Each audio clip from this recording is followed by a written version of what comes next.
Welcome to the Daily Insider here on Vegas Insider. I am Kevin Rogers for Monday, December 27th, 2021. Hope everyone had a great holiday. And now we move forward with games this week, we guess. I mean, who knows with the way everything's going as far as, COVID goes, the protocols, everything. Already a few bowl games have been canceled this week. You have the Quick Lane Bowl ongoing now, and Military Bowl today. That was canceled. Also, the Fenway Bowl in a few days canceled. The Sun Bowl later this week canceled. So hopefully we can get a lot of these bowl games in, just get some kind of action in. And of course, with the NBA, you got a bunch of guys signing 10-day contracts because all these rosters have got holes because guys are in the COVID protocol. So we got plenty to go over with Dave Sharapan. He's going to join us in just a moment. We talk to Dave every Monday here on the Daily Insider. But before we get to Dave, I want to tell you about BetMGM. They are the king of sports books. New players only. Bet $10 to win $200. Bet on any NFL, or bet $10 to win $200 if your team scores a touchdown. I don't want to forget that. Bet on any NFL money line, and if your team scores a touchdown, you'll receive an additional $200 in free bets. Again, for new players only. Must be 21 years or older to play, and it is legal in the following states: Arizona, New Jersey, Indiana, Colorado, Tennessee, West Virginia, Iowa, Virginia, Michigan, Pennsylvania, and Washington, D.C. Only. Full terms and conditions apply. That is BetMGM. They are the king of sports books. Let's bring on our pal, Dave Sharapan, for a Monday edition, like every Monday. Dave, I hope you had a good holiday. And is that old Los Angeles Rams hat? It is. Yes, sir. Happy holidays to you. I hope everyone else had a good holiday is right. I'm still recovering, Kevin. As you'll find out, as you get, the little one continues to grow. Things happen and they don't stop happening. So holiday break becomes like a big sleepover. Everybody's staying up late and now they have all these things to do. It's nuts, but we got hope. I mean, like you said, we got games. We still got games. We do have games, and we got a lot to look back from Week 16 in the NFL. Let's start with our trapezoid play of the week. The Houston Texans, they upset the Chargers 41-29. I think I don't know if the word is irony, coincidence, whatever the case is. So I want to call him Deuce Staley, but he doesn't go for twos a lot. He just goes for fourth downs. Got to figure out a nickname for him. But Brandon Staley goes for all those fourth downs against the Chiefs, and it seems like it's costing their season because they lose the tiebreaker, and Kansas City's cruising now. But they don't go for any fourth downs against Houston. They kick off field goals. The Texans slap them right in the face. So I guess now your season's going right down the tubes because now you kind of played into I'm not going to go for anything. I'm going to kick field goals. You still gave up 41 to a Houston team that's in rebuild mode. Cannot figure out now that one. I mean, the loss to Kansas City not only cost them that game, cost them the division. Now the momentum carryover is they're not going to make the playoffs, Kev. I don't think they're going to make the playoffs. I think this is such a bad loss. Now, every team in the NFL can beat every team in the NFL theoretically every week. That's just any given Sunday. But man, that was a bad loss. They gave up 41, like you said. That doesn't sound like a playoff team to me. That doesn't sound like a playoff defense to me.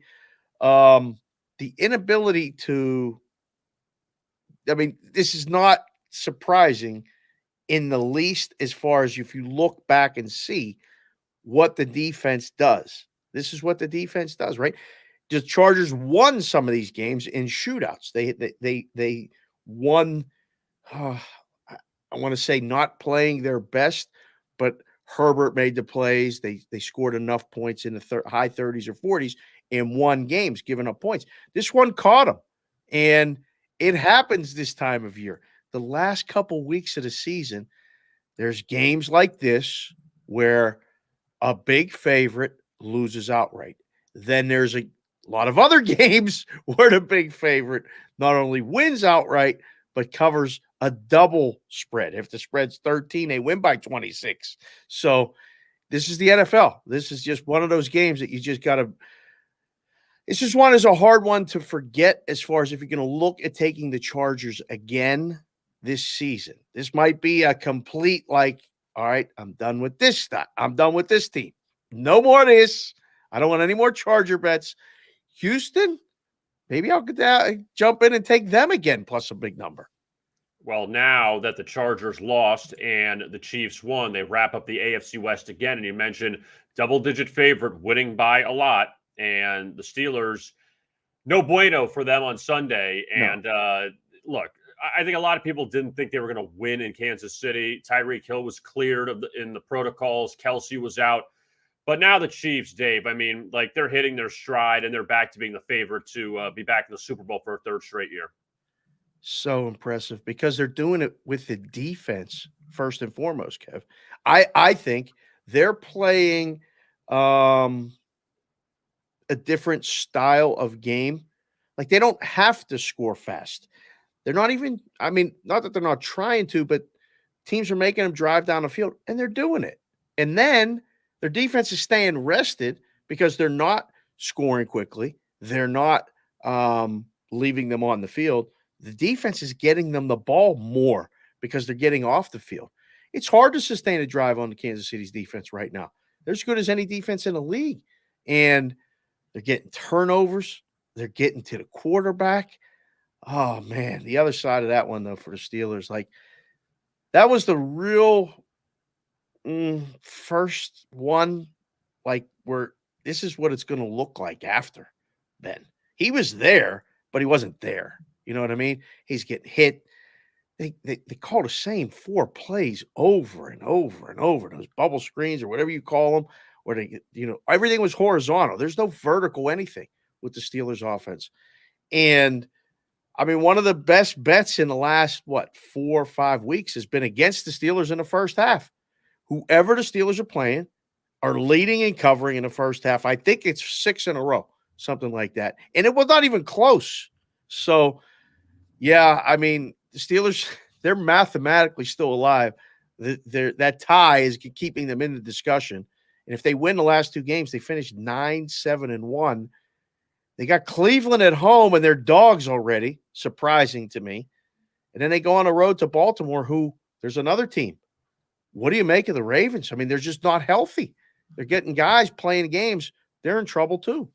Somebody made the point, Dave, that John Harbaugh had to go for 2 in those games. It's not about analytics. He had no faith in his defense, that he had to go for the 2 against the Steelers and against Green Bay. They don't get them. You see where Baltimore's at now. And again, doesn't mean, I mean, if they kick the points in those games, doesn't mean they would have won necessarily, but Baltimore's beat up. Look, no disrespect to Josh Johnson. Lamar's out. Even Tyler Huntley, who played well against the Packers, he's out.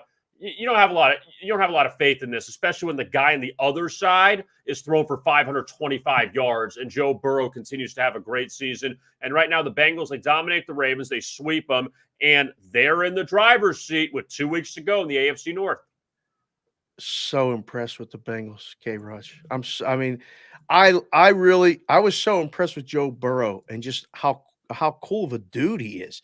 And his whole story when he was at LSU and that culmination in winning, coming to Cincinnati, have some adversity, dude gets up, gets hit, keeps throwing.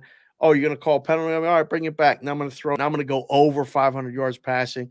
I know they didn't know, otherwise they'd have left him in and broke the record. Would have been great. But that's what happens when things get rolling in Cincinnati. For the first time since 2009, they sweep the Ravens and the Steelers in the same year. This team's going to win a division. I don't know if they're going to do it this week, though. They got a home game against Kansas City. They're dogs at home. This is going to be a great week, a build up to this game. And I ain't got no Kansas City stuff, at least Chiefs stuff. I got Royals stuff. And I ain't got no Cincinnati stuff. I got Cincinnati Reds stuff, but no Bengals stuff. So I'm going to have to figure out how that game's going to go. I don't know what I'm going to do right now. I saw that number last night and thought, oh, boy, we got a good number, guys. It's 3. So It's gonna be 3.5, right? I mean, that's a good number. Oh no, that was the wrong game. I'm sorry. 4.5. 4.5. Telling me I might be on Cincinnati this week. I'm super impressed with them. They're fun to watch, and I love to see a team on the upswing, not a team like my nighttime in Pittsburgh behind me on the downswing. I like Cincy. Dave, I know that we could play this game all day with all these teams, but the Bengals at 9-6, of course, a great season for them. But man, if something were to happen, you got to kick yourself. You lost to the Jets, you lost to the Bears on the road. Yeah. There's some, and everyone's got them on the resume. I get it in today's NFL, but some of those you hope that doesn't come back to bite them in the end.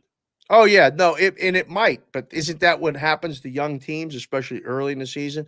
They have those bad losses, and I don't know. I mean, the Jets. That is that a bad loss? I mean, did you see the Jets yesterday? Did you see that game?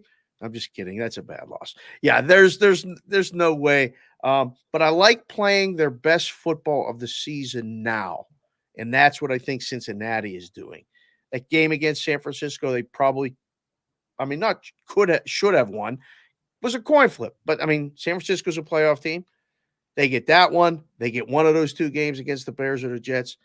They got 11 wins. Look out. I mean, they're in the discussion for the number 1 seed going through Cincinnati if that was the case. Crazy. This game this week would decide the road to the AFC if they win one or two of those games. So Buffalo, now they get back on track. They went from being kind of in the wild card doghouse to now back with a shot to win the AFC East. They're 9-6. Pats are 9-6. Patriots won 7 straight, 2 straight losses now. They're trending a little bit backwards. Mac Jones, not great numbers. Josh Allen, big road win for them. They're 4-1 in the division now. Buffalo needed that win desperately, and all of a sudden now things are kind of turning more to the positive for them. Yeah, Buffalo. Another team, I mean, I was totally glued to that game yesterday, watching it and just going, man, this is a playoff game. This is that game that you hope to get in late December, heading into the playoffs. Josh Allen checked off every box for me. I mean, he was tremendous, made plays when he needed to. He still is so effective running the ball. You got to be so careful about him taking hits. They cannot run the ball. Don't even disguise it. It was a pretty nice weather day in Foxborough yesterday. I don't know if they're built to win playoff games in January, even at home in Buffalo. They have to pass all over the place, and they have to have him run the ball. It's a lot harder to do that when the weather conditions force you to keep the ball on the ground and have to churn out, yards running the ball. So, and I mean, I'm not even really taking much away from the Patriots from that game other than I still think they're there. I still think if they pick off one of those passes that Allen threw instead of dropping them, they can win that game. So I'm not taking much away from the Patriots, dropping them. But yes, it brings the Bills back into the discussion. Now they're going to get a home game. They've gone to Kansas City and won. They've gone to New England and won. This team is back in a discussion to win the AFC. Why not? Where in your mind, how far can the Eagles go? I mean, I know that they beat up the Giants and they get Dallas in the final week where the Cowboys could pack it in because they've already won the NFC East. We'll talk about the Cowboys blowout of Washington in a second. But where can the Eagles go? Because this has been another up and down season, 8-7. Jalen Hurts has played well. And look, they run. They are the best rushing offense in the league. I know the Giants are terrible. They got down to Jake Fromm yesterday, even brought the mummified remains of Mike Glennon back in. He threw a pick 6. But Eagles at 8-7, they're in the mix now. Right now, they would play either the Cowboys or the Rams or the Bucs in the first round. Wouldn't be easy, but you give the Eagles any shot if they get in to maybe pull one upset? The Eagles, man, I mean, I don't even know what they're doing from half to half. But the good thing is it seems like they make adjustments. But that game was tied 3-3 yesterday at halftime. And then they do what they do in the second half and run away. what do I give them chances to win? It's one of those things, styles make fights, right? It depends on the matchup. Can they go on the road and win a playoff game? Yes. Can they win more than one? I don't think so. But they are built for January. They are built. They don't ask Hurts to do too much passing, integrate him into the running game. He's making the plays when he has to. Now, prone to the pick or not making the play when necessary. That can happen to anybody. But there's a belief there. And Sirianni talked about growing the roots and watering that thing and letting it's happening. It's working. They are not Dallas, but they are the NFC. They're going to make the playoffs. I think they're in.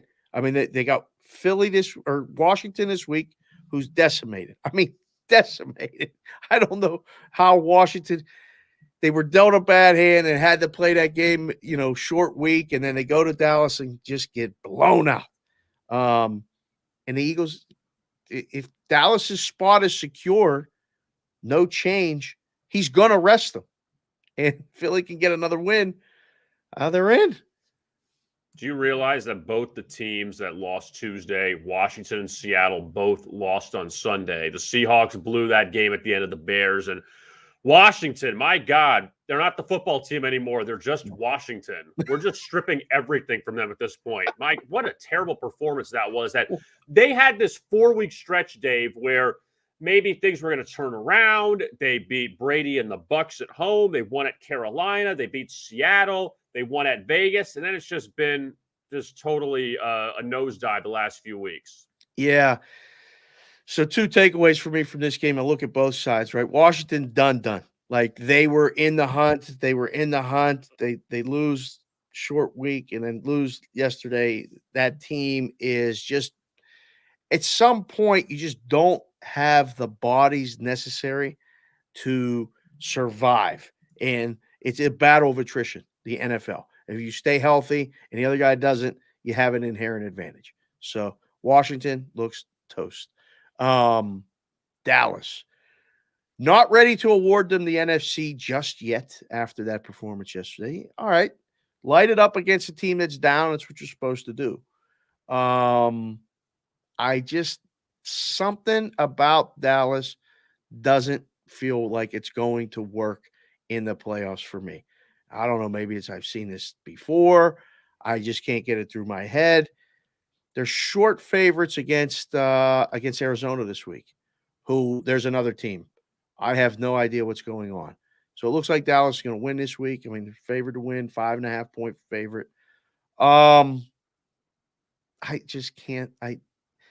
It's Green Bay, Tampa Bay, and is it Dallas number 3? I don't know. They're right up there. I don't think that they go on the road and win like these other teams will. All right, you talked about the Cowboys playing the Cardinals. I want to go back to Saturday night. And this Colts team beat the Cardinals. This is a 2-parter. Number one, you just stick a fork in Arizona at this point?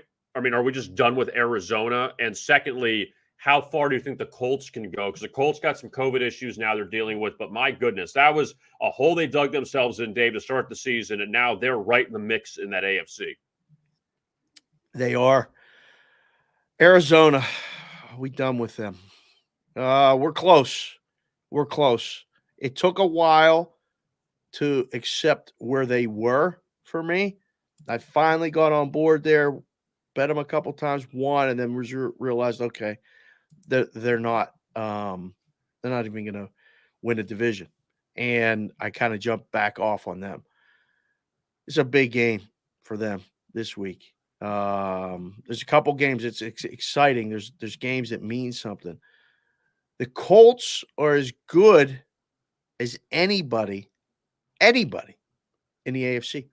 I think the way Jonathan Taylor's running the ball, the way the line is blocking, the way the defense, I don't know if they get the offense the ball, but They make the stops when they need to. They play smart. They're just a smart football team, and that's a reflection of Reich being the coach. Like, they don't beat themselves unless Wentz gets a little loose, and that's the X factor for me. Played a really good game against Arizona. I mean, really good. Got to watch that game almost in its entirety, uninterrupted. Saturday, everybody was like post-meal at the house. They were playing with the Oculus and all this other stuff, and I was like disappeared and watched a football game. And I came away super impressed with the Colts. Now, again, with COVID and the protocols and all this other stuff, this could derail at any moment. But I think you see odds being reflected as such in the books, where AFC championship odds have come way down on the Colts, and them winning the Super Bowl odds have come way down because people are betting them and books are adjusting that, hey, this is a team that can go win 3 road games to win their conference. Earlier on Saturday, Dave, you had that Packers-Browns game, and in spite of Baker Mayfield throwing the 4 picks, the fourth one, you could have said there was holding or interference on that one. And again, Cleveland's supposed to go down the field and kick a field goal if that's the case.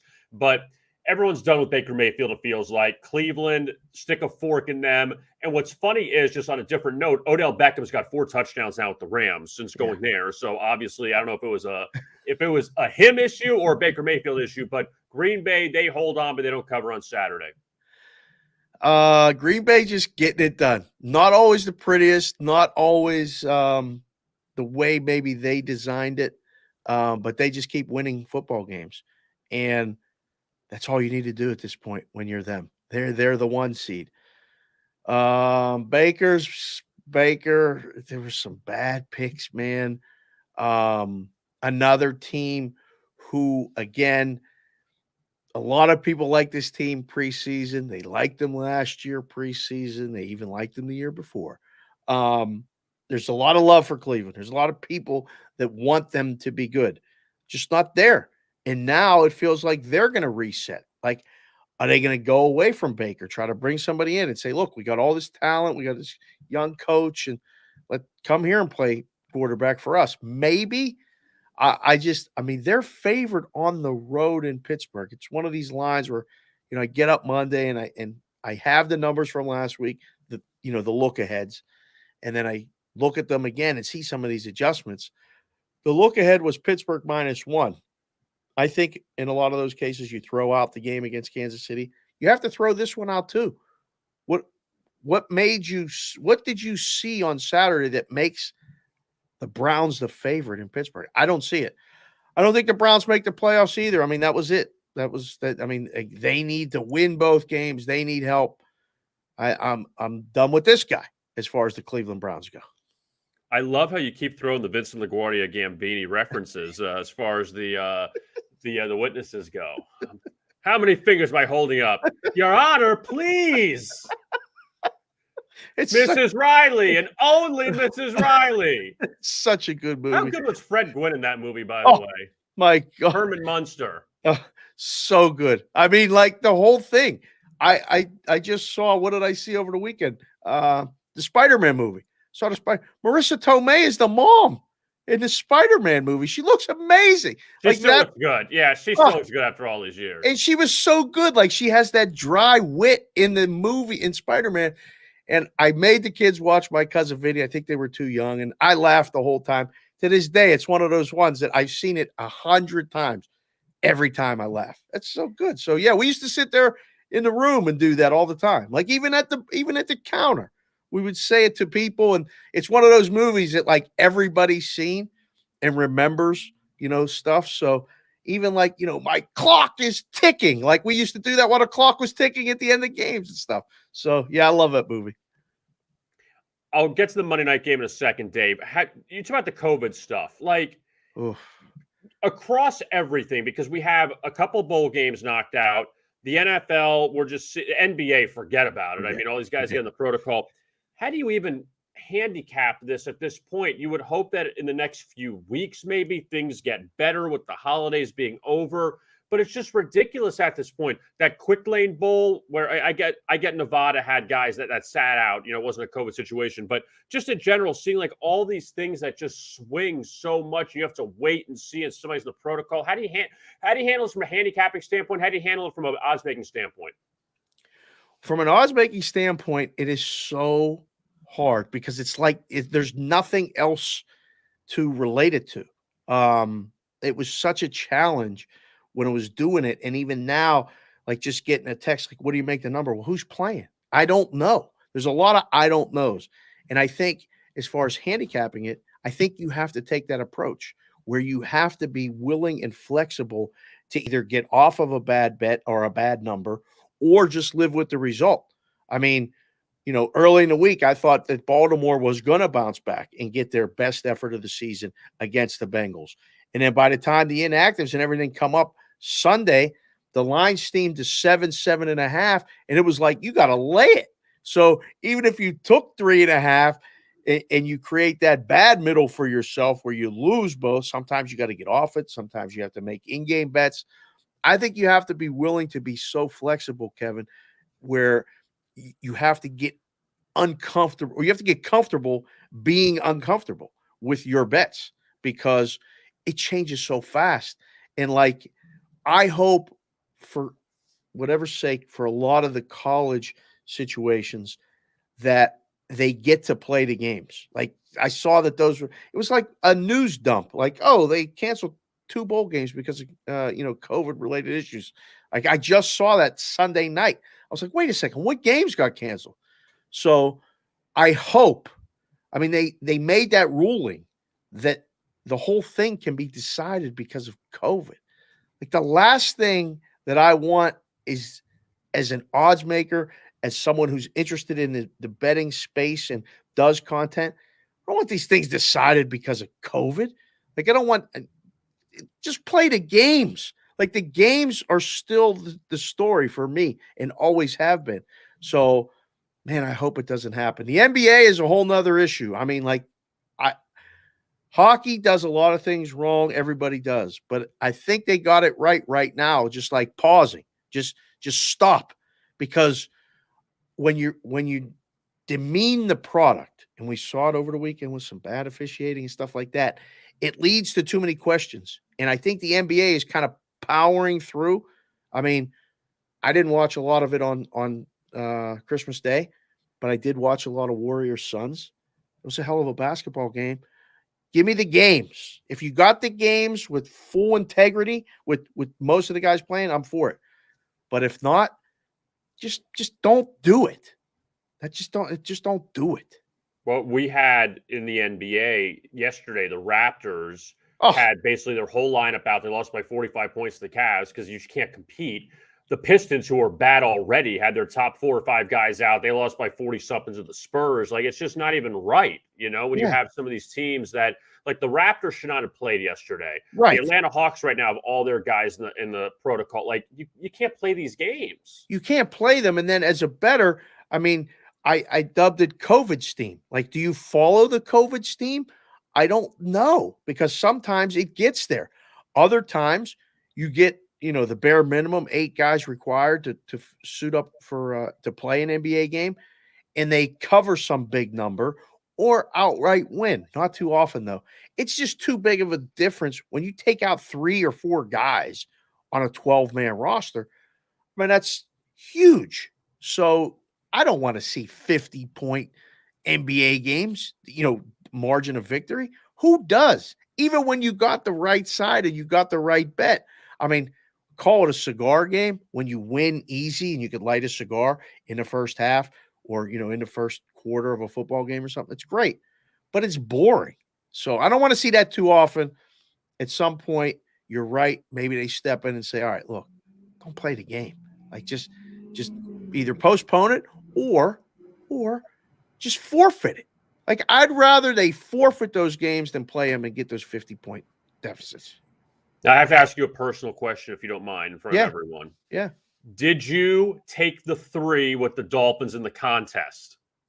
Yeah. That's the last game. That's the last game on the thing, because we couldn't decide on a lot of the other games. and this is the last game for the contest week. And I'm not Integrity crazy out the about it. window. Just take the points on a bad line. Yeah, just take. Yeah, that's at some point you decide that. So yeah, this will be the difference between 3-2 and 4-1 for us. And I still like the Dolphins. I do, but I'm worried because I saw the Saints go to New Orleans, not score a touchdown, and win the game. Can the defense do it again? Why not? At home? Why not? You can just hear the rallying cry. Oh, we're dogs at home now to Miami, who not really lighting it up on offense.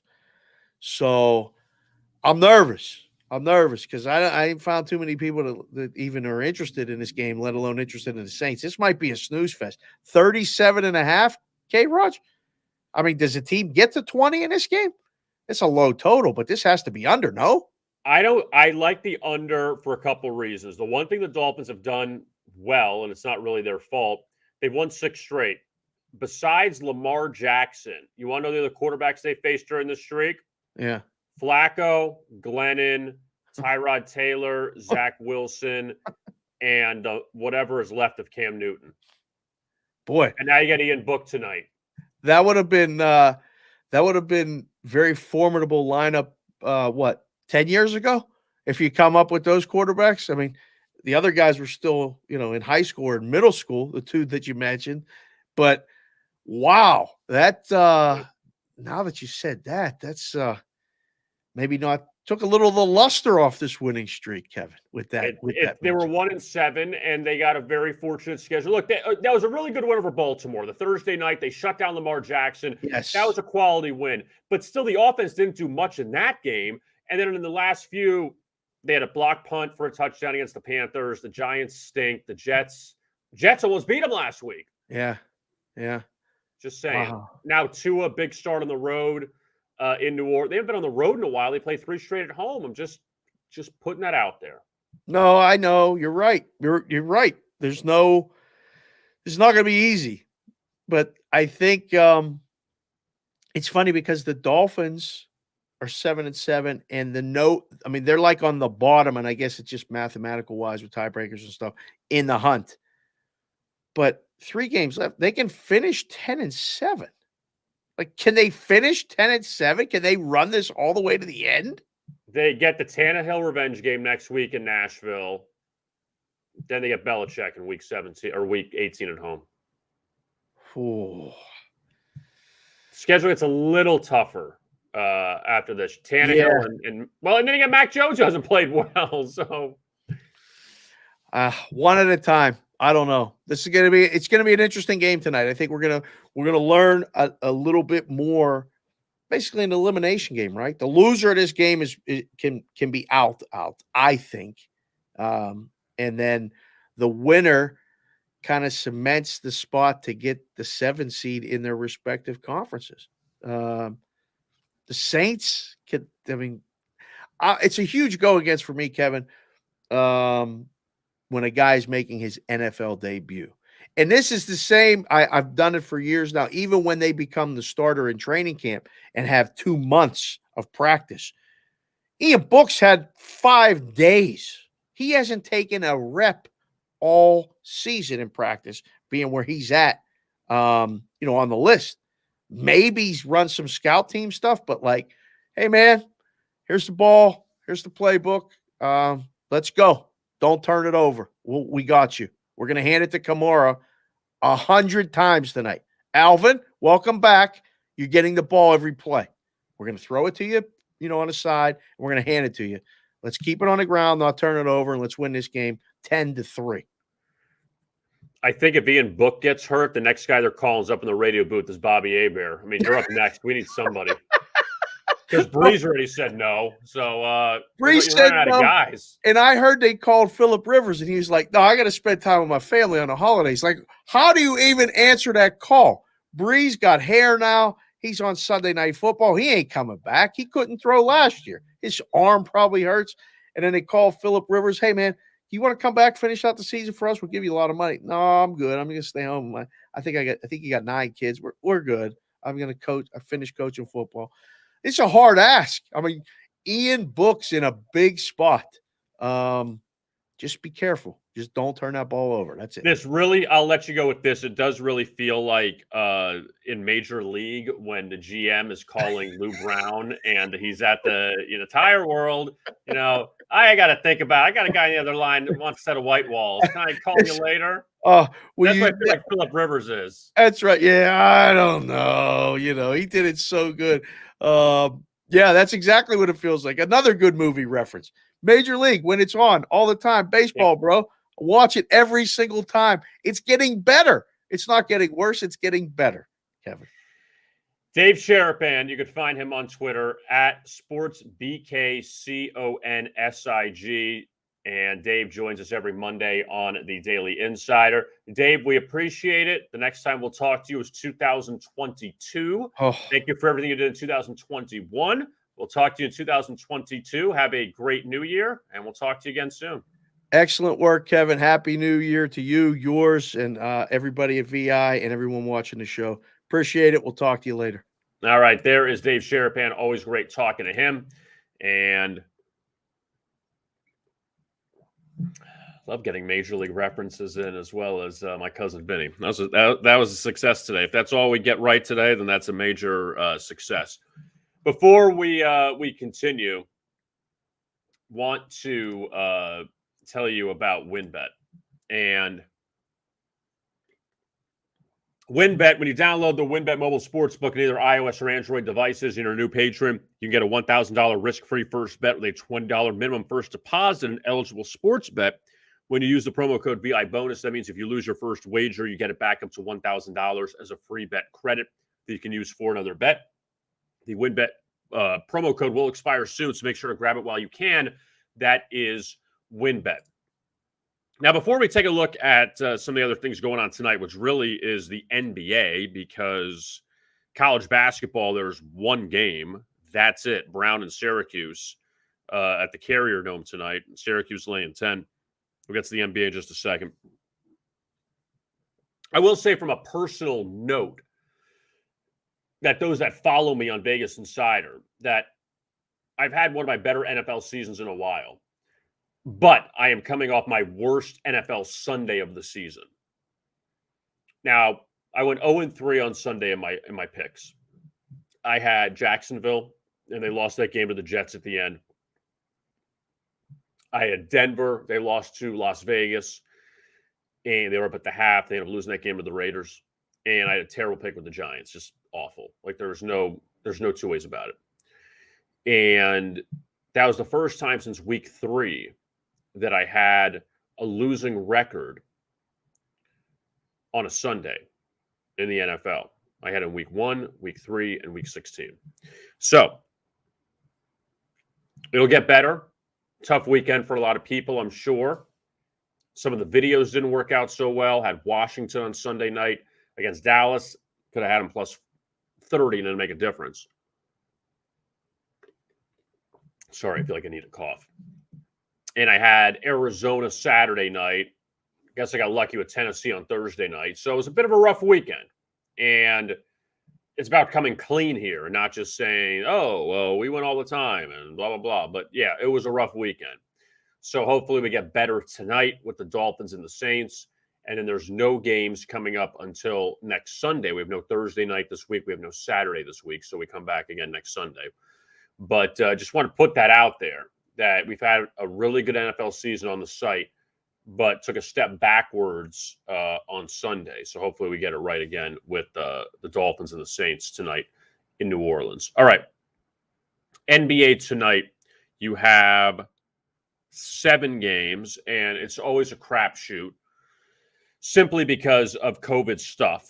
And most recently, the biggest name today getting the COVID protocol is Jason Tatum of the Celtics, who never misses any games. He's in the protocol. He's out for, 10 days now. Celtics laying 5.5 at Minnesota. Timberwolves have COVID issues as well. I think Anthony Edwards is on the tail end of the COVID protocol. D'Angelo Russell was in the protocol. Karl Anthony Towns in the protocol for Minnesota. So a lot of the stars out tonight in that Celtics-Timberwolves game at Target Center. The Hawks have a lot of guys out. Trae Young still in the protocol. John Collins is winning it too. After the Hawks just lost to the Knicks on Christmas. Chicago laying 5.5. Billy Donovan's in the protocol too, the head coach of the Bulls, and he should be out soon.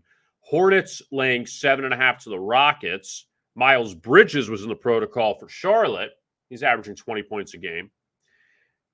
The only thing about the Hornets is they're back from a long road trip, and they go back on the road after this. Revenge game for Charlotte. Houston beat them at home back a few weeks ago in overtime. Jazz laying 7 at the Spurs. Donovan Mitchell out, but that's a back issue, not a COVID issue. But San Antonio's played a little better. They're 14-18. They blew out the shorthanded Pistons last night. And the Spurs just won in Salt Lake City. Memphis is at Phoenix. Grizzlies getting 8. Grizzlies won at Sacramento last night. They're 20-14. Phoenix at 26-6 after losing to Golden State on Saturday. Mavs and Blazers a pick'em in Portland. Luka's still out. Lillard, game time decision. Nets laying 4 at the Clippers. LA 0-4 this year with no rest. They lost to Denver last night. Brooklyn staying at now Crypto.com Arena, no longer Staples Center. But the Nets held off the Lakers Saturday night. That was actually an entertaining fourth quarter in that game. The Nets were running away from the Lakers. LA made a massive comeback. They came all the way back and tied it. But Patty Mills hit a big 3 down the stretch. Lakers missed a couple easy layups in that fourth quarter. They could have taken the lead there. But the Nets beat the Lakers. Now they got the Clippers tonight, laying 4. So that's the NBA this evening. College football, at least right now, almost at the half, Western Michigan leads Nevada 31-10 at the Quick Lane Bowl in Detroit. Western Michigan closes 6.5-point favorites. Nevada's quarterback is out. They got a bunch of guys out in Nevada. So Western Michigan playing not too far from home as opposed to Nevada, and they're in control of that game. 5 games in the bowls tomorrow. You're going to get a little more recognizable names in these bowls. The Birmingham Bowl at noon, Houston and Auburn. Auburn laying 2, 2.5. First Responder Bowl in Dallas, Louisville and Air Force. Louisville laying 1. Liberty Bowl, Texas Tech and Mississippi State. Mike Leach facing his former team. Bulldogs laying nearly 10 in that one. NC State and UCLA in the Holiday Bowl tomorrow in San Diego at Petco Park. NC State laying 1.5, 2. And then West Virginia, Minnesota, the Degenerate Special at Chase Field in Phoenix. And row the boat, PJ Fleck and the Golden Gophers laying 4.5, 5 in that one. So that is the look at the games coming up tomorrow in college football. Very busy bowl week. I mean, today you have an early morning game, but Wednesday you lost the Virginia SMU game, the Fenway Bowl, because of Virginia's issues with COVID. We have 3 games on Wednesday, 4 on Thursday. You lost the Sun Bowl with Miami and Washington State. Miami had the COVID issues, but still 4 games Friday, including the 2 semifinals, the Orange and the Cotton. And then Saturday, you have 5 games on New Year's Day. So you got a busy week, which is good as far as the bowls go. BetMGM, the king of sports books. New players only. Bet $10 to win $200 if your team scores a touchdown. Must be 21 years or older. Bet on any NFL money line, and if your team scores a touchdown, you'll receive an additional $200 in free bets. Legal in the following states: Arizona, New Jersey, Indiana, Colorado, Tennessee, West Virginia, Iowa, Virginia, Michigan, Pennsylvania, Washington, D.C. only. Full terms and conditions apply. That's BetMGM. They are the king of sports books. I am Kevin Rogers. My thanks to Dave Sharapan for joining us, as he does every Monday. We'll talk to you again tomorrow at noon Eastern. And as always, best of luck with your bets.